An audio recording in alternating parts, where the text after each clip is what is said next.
There is a document sitting in the Ghent City Archive. It is dated the 10th of October, 1359. It concerns the weavers of Ghent, the men who worked the cloth looms that made that city one of the wealthiest places in medieval Europe. The document tells them when their working day begins and when it ends. And it tells them what produces the signal for both. Not a foreman, not the sunrise, not a priest, the bell. Now set that document next to another source found in the same period, a labor ordinance from the cloth town of Douai, issued in 1229. It does not mention God. It does not mention prayer. It describes, in careful administrative language, the hours during which cloth workers may legally perform their labor, and it names the bell as the instrument that announces those hours and enforces them.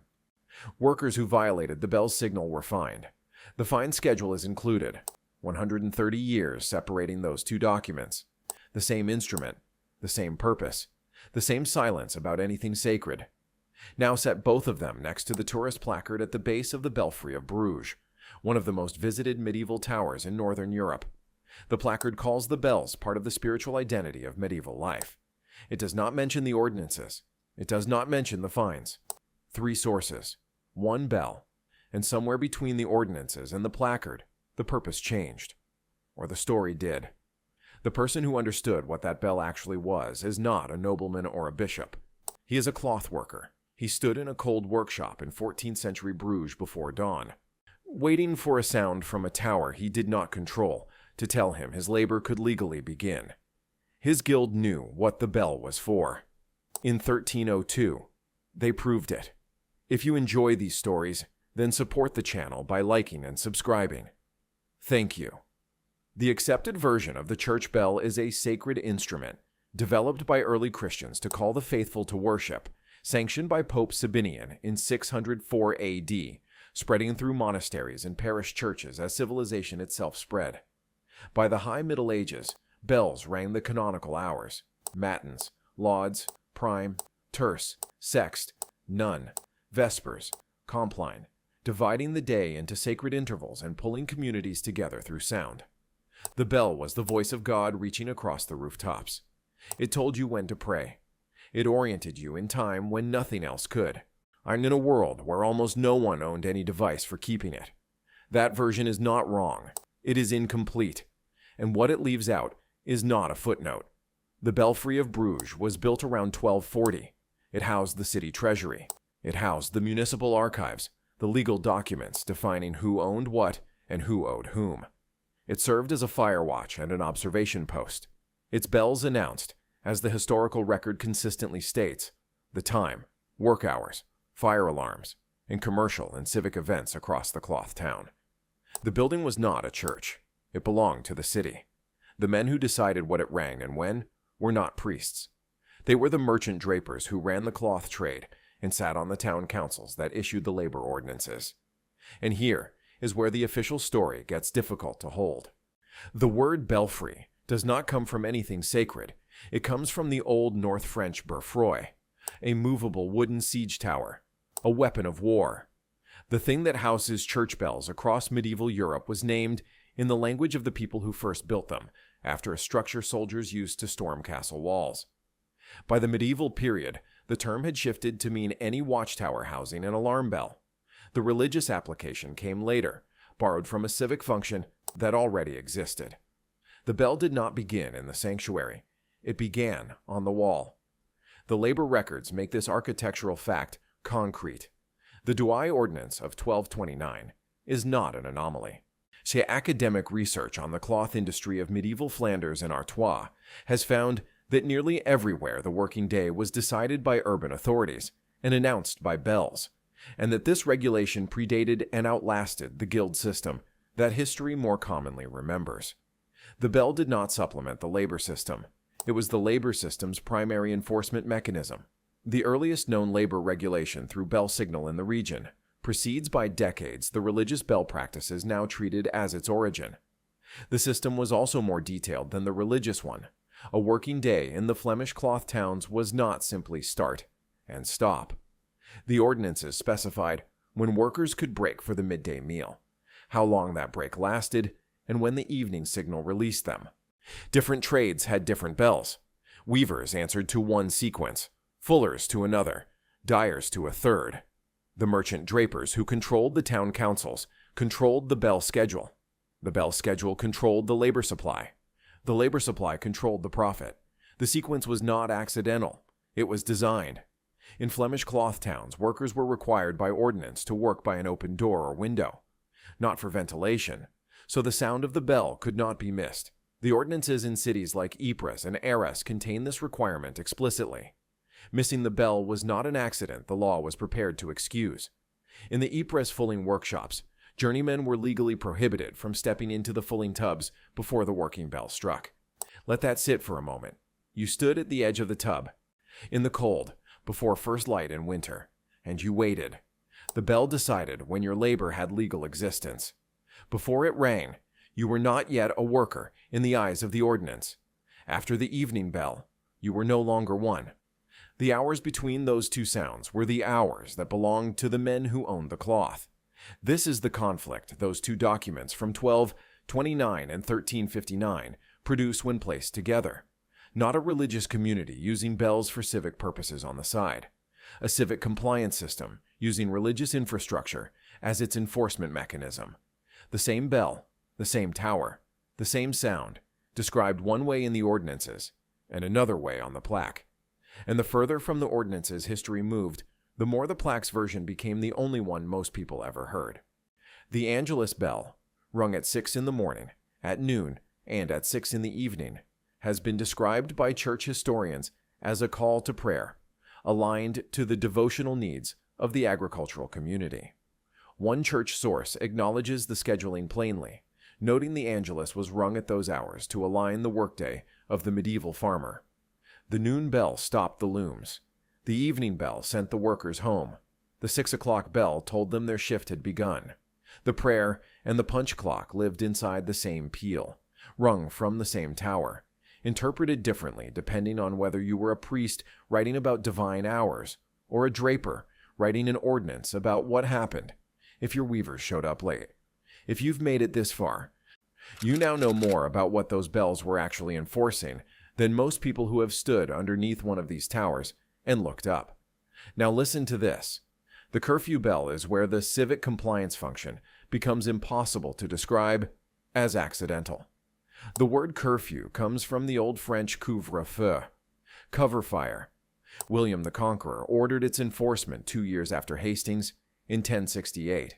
At 8 in the evening the bell rang, and every fire in every household had to be covered, every light extinguished. The stated reason was fire prevention. Wooden cities burned easily. That part was real. The other part was also real. One contemporary account records that William prohibited fire and candlelight after the curfew bell specifically to prevent what it calls, in the language of the document, associations and conspiracies, not fires, gatherings, people talking in the dark, deciding together what their situation required. The curfew bell was a political instrument dressed in the language of safety. It worked because the safety argument was true enough to carry the political argument inside it. In London, 4 specific churches were formally designated as curfew enforcement nodes: St. Bride's, St. Giles Cripplegate, Barking Church, and St. Mary Le Bow. Their designation was civic. Their job was to ring the compliance signal at 9 o'clock so the night watch could begin its rounds. If light was visible from a window after the bell, you faced a fine. The night watch, local citizens with lanterns and long poles, not soldiers, not clergy, moved through streets the law had declared must be dark, were looking for people who had not yet understood that their evening was over. Anyone found outdoors after curfew was automatically suspect. There was no innocent reason to be in the street after the bell, because the bell had made all reasons after it suspect by definition. The law had decided that nothing legitimate happened after dark. The bell was the mechanism that drew the line between the day that belonged to you and the night that belonged to the watch. What the Reformation gets credit for is dismantling the theological dressing, the ringing for souls in purgatory, the ringing to drive demons away, the ringing in honor of saints. Protestant reformers attacked all of this as superstition. But the labor bell infrastructure continued.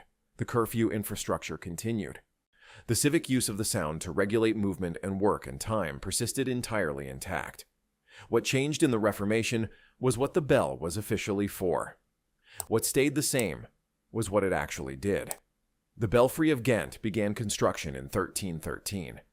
Its great bell, Roland, was installed in 1325 and served as the hourly bell from 1378 onward. The rectangular hall adjoining the belfry was not a chapel. It was the cloth hall, where wool was officially inspected, measured, and traded. The bell that rang the hours and the room where the transactions were struck shared the same foundation. The municipal archives of Ghent were stored in the belfry itself, not in any church. The law and the bell lived in the same tower. The city's charters, the legal documents that defined its rights and autonomies against feudal power, were kept in a locked room directly below the bell chamber. Whoever controlled the bell controlled the clock. Whoever controlled the clock controlled the day. Whoever held the archives held the law. All of it lived in the same stone structure, under the same sound. When Charles V, Holy Roman Emperor, suppressed a Ghent uprising in 1540, one of his specific acts of punishment was to order the removal of Roland from the tower. He did not melt the bell. He took it. Bells, like flags, were symbols of the authority to compel. He understood that taking the bell was taking something real, that the communities which rang them understood their bells as instruments of civic power, not just of worship.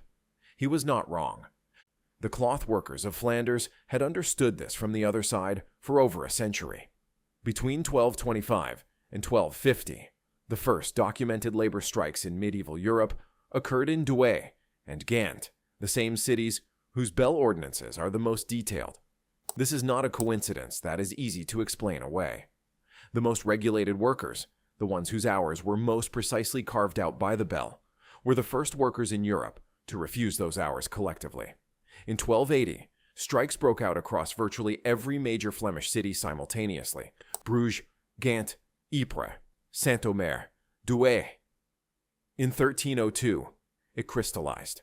The workers of Bruges staged the Matins of Bruges, a coordinated uprising that killed several hundred French soldiers and knights in a single night. What followed, at the Battle of Courtrai, was an army of cloth workers and artisans armed with pikes defeating the armored cavalry of the French feudal nobility, one of the earliest defeats of professional cavalry by infantry in medieval Europe. The workers won formal guild recognition in city government. Think about what it meant to be that weaver, standing every morning in the dark before a bell you did not ring, set by men whose ordinances had already decided when your day legally existed and when it did not. Watching the tower that held the legal definition of your labor, knowing that if you stepped into the fulling tub 1 minute before the bell, you had committed a punishable offense. Knowing that the same tower that told you to begin also housed the treasury and the archives that recorded what you owed and to whom. And then deciding, in the winter of 1302, that the bell's authority had a limit it had never actually acknowledged. The window that victory opened closed relatively quickly. The guilds were absorbed and managed. The merchant class reasserted control. The labor ordinances continued into the 15th century in various forms. And in the long, slow process of historical retelling, as the civic belfry merged in common understanding with the religious bell tower, as the compliance function receded and the spiritual function expanded to fill the space, the plaque at the base of the tower stopped mentioning the ordinances. The bell kept ringing. The story changed around it. That is where this investigation sits. Not with a conspiracy, with a process. The same process that turned a siege tower into a sanctuary. That took a labor enforcement mechanism and gave it a name that meant prayer. That took the document from Ghent dated October 10th, 1359, the one that tells the weavers the bell decides their hours, not the church, and placed above it, 8 centuries later, a placard describing spiritual heritage. The process doesn't require malice. It requires only that the people who wrote the ordinances eventually stopped writing them, and the people who wrote the placards never read them. I have read that ordinance, all of it. The word prayer does not appear once. The curfew bell at St. Peter's Church in Sandwich, Kent rings every night at 8 o'clock. It rings for 10 minutes. It has done so most nights since the Norman period. The bell is called the pig bell. Its name and its purpose have both survived intact for nearly 1,000 years. The name through dialect, the purpose through habit so old it became indistinguishable from tradition. In 2018, Dover District Council received a statutory noise complaint about a church clock bell registering between 52 and 62 decibels from a nearby bedroom window. The council confirmed it had a legal obligation to investigate. Under the Environmental Protection Act 1990, noise that unreasonably interferes with the enjoyment of a home can trigger a formal abatement notice. Violation of that notice carries a fine up to level 5 on the standard scale, with additional daily fines for each day the violation continues.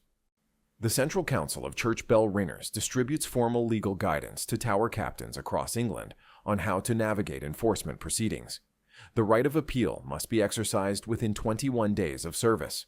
3 documents: a labor ordinance from Douai, 1229, a weaver's ordinance from Ghent, 1359, an abatement notice framework under the Environmental Protection Act 1990, active today. All 3 use the same instrument to enforce compliance with civic time and civic order. The theological framing changed across 8 centuries. The enforcement architecture did not. We walk past these towers every day. We hear the bells and we think of weddings, of Sundays, of something old and still and vaguely holy. We do not think of the weavers who were fined for stepping into the tub before it rang. We do not think of the night watch moving through streets the law had declared must be dark. We do not think of the document dated October 10th, 1359, sitting in the Ghent archive, telling the cloth workers that the bell, not the church, not God, not the priest, decides when their labor begins. The bell still rings. The fine still exists. The ordinance was never repealed. It was just renamed.